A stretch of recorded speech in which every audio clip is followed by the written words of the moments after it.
Good morning, beautiful souls. So, I need to confess something. I changed my mind.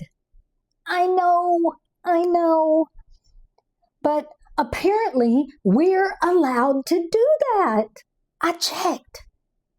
There's no official form, no application, no 3 to 5 business day approval process.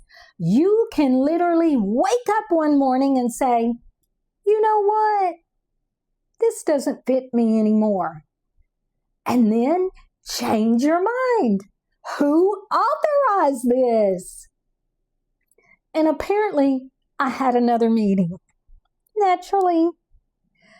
But I had this meeting with past Kari.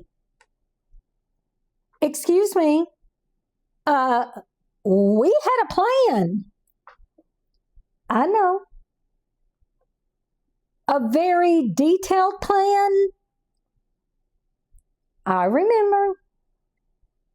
There were lists. Aren't there always lists? But you said this was what we wanted. It was. So what happened? I changed. Well, that seems inconvenient, doesn't it? When changing your mind, it can kind of feel like failure. And that's the strange part. Because sometimes we stay committed to something not because we want it, but because we once said we did.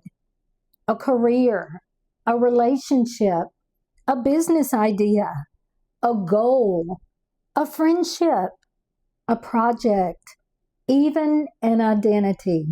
We think, but I already invested so much time in this. Or, but I told everyone I was going to do this. Or my personal favorite, but this was the plan. Apparently, past Kari would like present Kari to honor all previous contracts, including the one she signed emotionally at 2 a.m. But you're allowed to have new information. Because here's something I'm learning. Changing your mind doesn't necessarily mean the original decision was wrong. Maybe it was exactly right for who you were then. But now you know more. You're experienced more. You've healed some things. You've learned what works. You've learned what doesn't. And hopefully you know yourself a little better. So why would we expect today's version of ourselves to make every decision based on information from an older version of us? Yesterday, we talked about the solar eclipse opening a new chapter. And I asked, what are you no longer willing to carry forward? Today, I want to take that one step further because sometimes we're leaving behind isn't something terrible. Sometimes it's simply something we've outgrown. And that's even harder because there may be nothing wrong with it. It just isn't yours anymore. So it's like clothes. Okay, yes, I love clothes. You can have something perfectly lovely hanging in your closet and still never wear it. I know I do. Then every 6 months you look at it and say, maybe someday. Meanwhile, that poor dress has been waiting since 2019. And at some point, the dress deserves closure. And honestly, so do we. This isn't quitting. There's a difference between quitting because something is difficult and releasing something because it no longer aligns. So one asks, can I keep going? The other asks, do I still want to go there? Those are very different questions. And sometimes the bravest answer is no. Not because you failed, because you changed. So today's return to yourself is this. Think about something you're continuing simply because you once decided you would.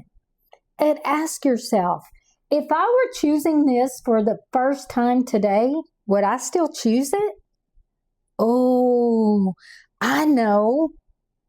That's a dangerous little question, but answer it honestly, because returning to yourself sometimes means honoring your commitments. And sometimes it means admitting that the person who made the commitment isn't exactly the person sitting here today.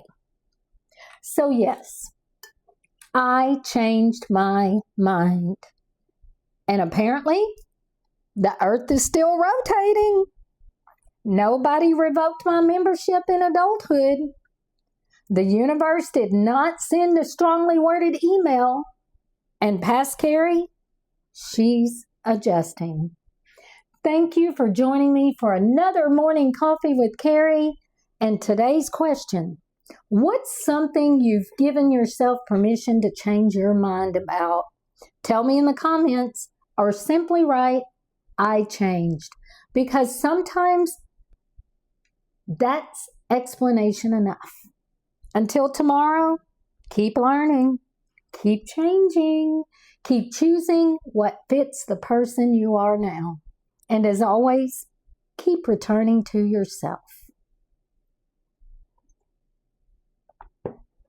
So, what happens to the 5-year plan? Which version? There's more than one? Oh, honey, you have no idea.